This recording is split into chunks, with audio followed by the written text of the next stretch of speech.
사도신경으로 우리의 신앙을 고백하겠습니다. 전능하사 천지를 만드신 하나님 아버지를 내가 믿사오며 그 외아들 우리 주 예수 그리스도를 믿사오니 이는 성령으로 잉태하사 동정녀 마리아에게 나시고 본디오 빌라도에게 고난을 받으사 십자가에 못 박혀 죽으시고 장사한 지 사흘 만에 죽은 자 가운데서 다시 살아나시며 하늘에 오르사 전능하신 하나님 우편에 앉아 계시다가 저리로서 산자와 죽은 자를 심판하러 오시리라. 성령을 믿사오며 거룩한 공예와 성도가 서로 교통하는 것과 죄를 사하여 주시는 것과 몸이 다시 사는 것과 영원히 사는 것을 믿사옵나이다. 아멘. 함께 부를 찬송은 312장입니다.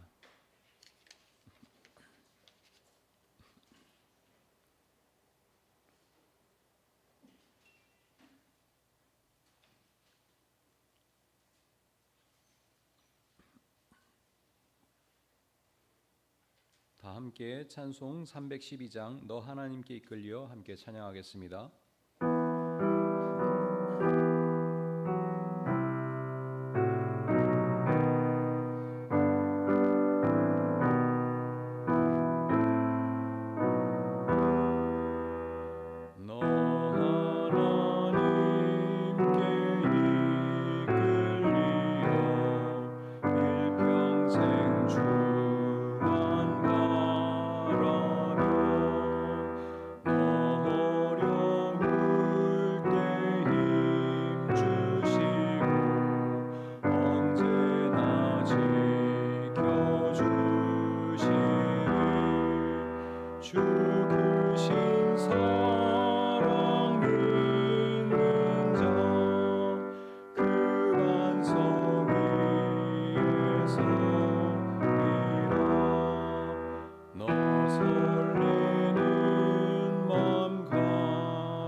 오늘 하나님께서 저희에게 주신 말씀은 역대지하 8장 11절에서 14절까지입니다.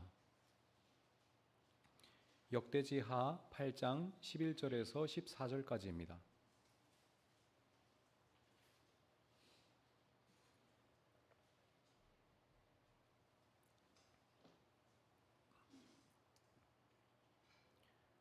(8장 11절에서 14절까지의) 말씀을 함께 읽겠습니다. 솔로몬은 바로의 딸을 다윗 성에서 데려다가 그가 살 궁을 따로 세우고 그 궁에서 살게 하였다. 솔로몬은 이스라엘 왕 다윗의 궁은 주님의 궤를 모신 거룩한 곳이므로 그의 이방인 아내가 거기에서 살아서는 안 된다고 생각한 것이다. 그때에 솔로몬은 자기가 현관 앞에 세운 주님의 제단에서 주님께 번제를 드렸다. 그는 안식일과 세 달과 해마다 3번 지키는 절기인 무교절과 칠칠절과 초막절에 대하여 모세가 명령한 제사의 일과를 그대로 하였다. 솔로몬은 또 자기의 아버지 다윗이 정한 법을 좇아 제사장들에게는 갈래를 따라 차례대로 봉사하게 하였고 레위 사람에게도 직책을 맡겨서 날마다 찬송하는 일과 제사장들을 보좌하는 일을 하게 하였다. 그는 또 문지기들에게 갈래를 따라 여러 문을 지키게 하였다. 하나님의 사람 다윗이 명령한 그대로였다. 아멘. 솔로몬은 하나님의 성전과 자신의 왕궁을 짓고 이스라엘을 아버지 다윗의 시대보다도 훨씬 더 부강하게 이끌었습니다. 역대지하 8장 2절로부터 6절에 따르면 그는 자신이 점령한 지역들마다 요새를 건설하여서 이민족의 침입을 방지함으로써 국가 안보의 기틀을 튼튼하게 마련했습니다. 그 결과 그가 통치하던 시대에 이스라엘은 가장 큰 영토를 차지했습니다.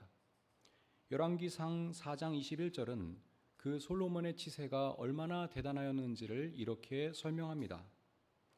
솔로몬은 유프라테스 강에서부터 블레셋 영토에 이르기까지 또 이집트의 국경에 이르기까지 모든 왕국을 다스리고 그 왕국들은 솔로몬이 살아있는 동안 조공을 바치면서 솔로몬을 섬겼다. 이렇게 영토만 크게 확장한 것이 아니었습니다. 솔로몬의 시대에 이스라엘은 경제적인 풍요로움도 함께 누렸습니다. 열왕기상 10장 14절과 15절입니다. 해마다 솔로몬에게 들어오는 금은 그 무게가 666달란트였다. 이 밖에도 상인들로부터 세금으로 들어온 것과 무역업자와의 무역에서 얻는 수입과 아라비아의 모든 왕들과 국내의 지방 장관들이 보내오는 금도 있었다. 솔로몬은 특히 왕국의 경제적 잠재력을 잘 활용하여서 이스라엘 역사에서 유례가 없는 황금 시대를 이루었습니다. 이스라엘은 크게 발전하였고 대내외적으로 평화로운 시대를 맞이하였습니다. 열왕기상 4장 20절과 24절로부터 25절입니다. 유다와 이스라엘에서는 인구가 늘어나서 마치 바닷가의 모래알처럼 사람이 많아졌지만 먹고 마시는 것에 모자람이 없었으므로 백성들이 잘 지냈다. 솔로몬은 유프라테스강 이쪽에 있는 모든 지역, 곧 딥사에서부터 가사에 이르기까지 유프라테스강 서쪽의 모든 왕을 다스리며 주위의 모든 민족과 평화를 유지하였다. 그래서 솔로몬의 일생 동안에 단에서부터 브엘세바에 이르기까지 유다와 이스라엘의 모든 사람은 저마다 자기의 포도나무와 무화과 나무 아래에서 평화를 누리며 살았다. 이처럼 솔로몬이 나라를 부강하게 이끌었으므로 열왕기상 4장 34절에 따르면 그의 지혜에 관한 소문을 들은 모든 백성과 지상의 모든 왕은 솔로몬의 지혜를 들어서 배우려고 몰려들었다고 합니다. 따라서 열왕기상 10장 23절은 솔로몬 왕은 재산에 있어서나 지혜에 있어서나 이 세상의 어느 왕보다 훨씬 뛰어났다고 기록하고 있습니다. 솔로몬의 지혜는 우리가 잘 아는 것처럼 하나님께서 그에게 허락하신 것이므로 사실상 그가 이룬 이 모든 업적도 철저히 하나님의 은총에서 비롯된 것이었습니다. 그러므로 솔로몬은 그 사실을 잊지 말고 더욱더 하나님의 계명을 따르며 바르게 살아야 했습니다. 그런데 오늘 우리가 함께 경청한 본문 말씀은 참 안타깝게도 솔로몬의 치명적인 어리석음을 나타내고 있습니다. 그가 기록한 것으로 알려진 잠언 1장 말씀처럼 지혜의 근본은 하나님을 경외하는 것인데 솔로몬의 행동에는 하나님을 우습게 여기는 태도가 나타나고 있기 때문입니다.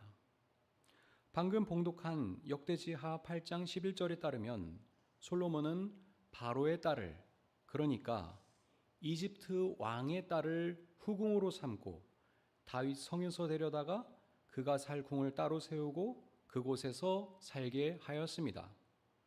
솔로몬은 그의 이방인 아내가 주님의 궤를 모신 거룩한 곳인 다윗의 성에서 살아서는 안 된다고 생각하였기 때문입니다. 언뜻 보면 솔로몬이 꽤 바르게 처신한 것처럼 보일 수 있겠으나 사실 그의 행동은 매우 모순적인 것이었습니다.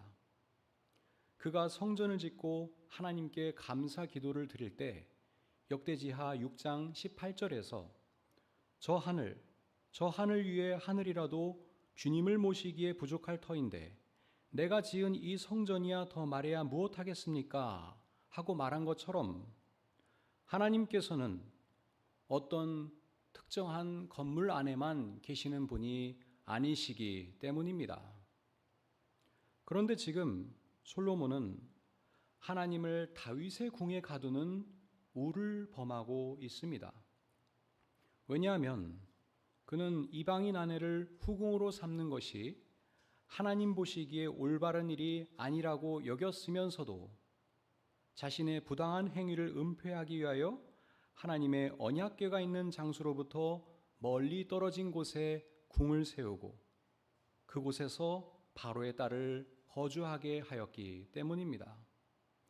그 자신이 생각하기에도 옳지 않은 일을 그처럼 얕은 술수를 동원하여 덮으려 하는 것입니다. 마치 바로의 딸이 살고 있는 곳에는 하나님의 영향력이 미치지 않는 것처럼 말입니다.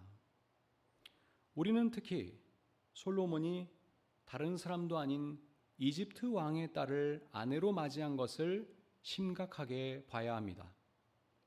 하나님께서는 이스라엘인들의 조상인 히브리인들을 이집트 노예 생활로부터 해방시키셨던 출애굽의 하나님이시기 때문입니다. 다윗과 솔로몬이 성전을 지은 목적은 하나님의 궤인 언약궤를 모시기 위한 것이며 그 언약은 출애굽 사건 이후 하나님과 이스라엘이 맺은 계약을 바탕으로 형성된 것이기 때문입니다.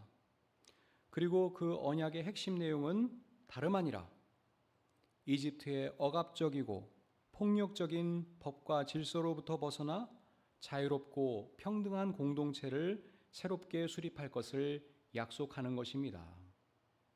그런데 솔로몬이 이집트 왕의 딸을 아내로 맞아들인 것은 이집트와 혈맹 관계를 맺고 이집트의 지배체제와 종교를 수입함으로써 하나님의 뜻에 정면으로 도전하는 매우 배은망덕한 정책을 실행하였다는 것입니다.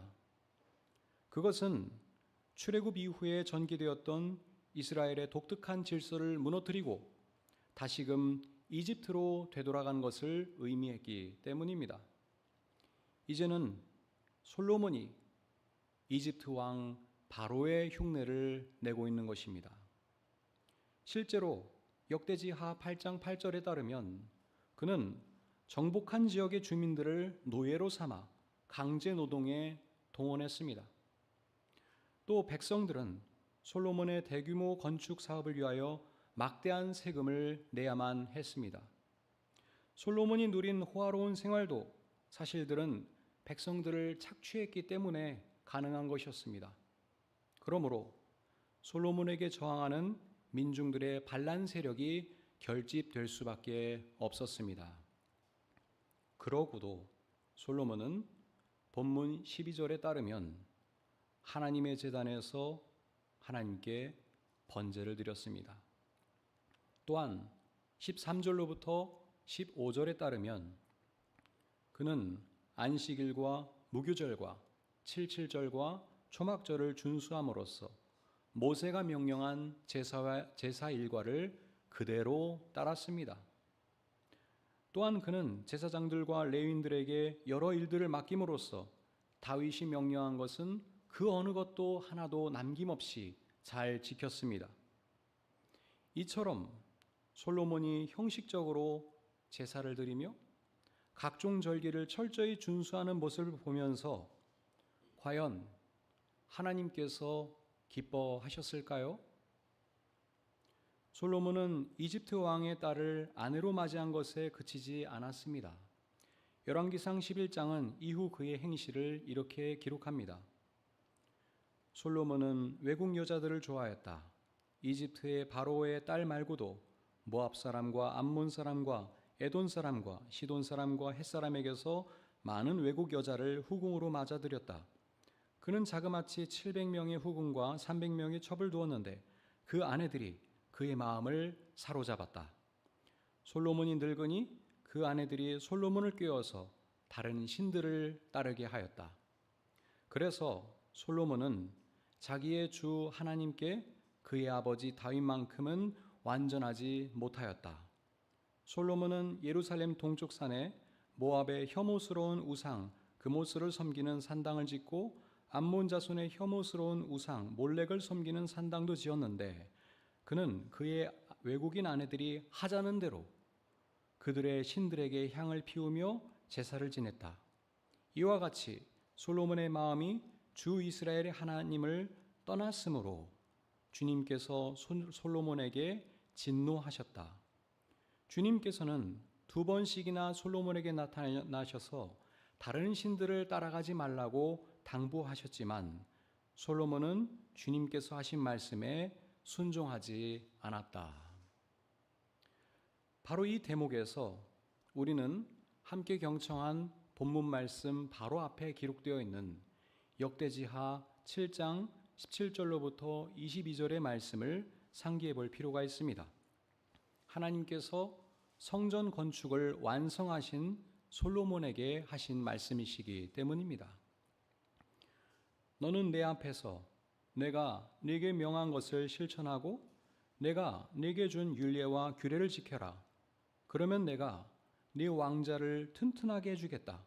그러나 너희가 마음이 변하여 내가 너희에게 일러준 나의 율례와 계명을 버리고 다른 신들을 섬겨 숭배하면 비록 내가 이 땅을 너희에게 주었지만 내가 너희를 여기에서 뿌리채 뽑아버리고 내가 비록 내 이름을 위하여 이 성전을 거룩하게 구별하였지만 이 성전도 내가 버리겠다. 그러면 너희는 모든 민족 사이에서 한낱 속담거리가 되고 웃음거리가 되고 말 것이다. 이 성전이 지금은 존귀하지만 그때가 되면 이리로 지나가는 사람들마다 놀라서 어찌하여 주님께서 이 땅과 이 성전을 이렇게 되게 하셨을까 하고 탄식할 것이다. 그러면서 그들은 이스라엘 백성이 자기들을 이집트 땅으로부터 이끌어낸 주 자기의 조상의 하나님을 버리고 다른 신들에게 미혹되어 그 신들에게 절하며 그 신들을 섬겼으므로 주님께서 이 온갖 재앙을 내리셨다 하고 말할 것이다. 솔로몬이 죽은 뒤에 결국 왕국은 남왕국 유다와 북왕국 이스라엘로 분열되었고 다윗과 솔로몬 왕가의 정통성을 주장하며 그나마 명맥을 유지하던 남왕국 유다도 기원전 587년에 바벨론에 의해 패망했습니다. 이때 솔로몬이 지은 성전도 함께 무너져 내렸습니다. 하나님께서 그에게 경고하신 그대로 이루어진 것입니다. 사랑하는 여러분, 오늘 말씀을 통하여 우리는 무엇을 깨달아야 하겠습니까? 우리에게 지혜로운 왕으로 알려져 있는 솔로몬은 이스라엘을 가장 부강한 나라로 만들고 여러 위대한 업적들을 쌓았으나 권력과 부귀영화에 취하여 정작 하나님 앞에서 바르게 살지 않았으므로 그의 업적과 그의 영광은 아무런 의미를 지닐 수 없게 되었습니다. 무엇보다도 그가 아무리 하나님께 열심히 제사를 드리고 각종 절기들을 철저히 준수하였어도 진정으로 하나님을 경외하지 않았기 때문에 하나님께서 오히려 진노하셨습니다. 그가 이룬 황금 시대는 결국 그 자신과 왕국을 파멸의 길로 이끌었습니다.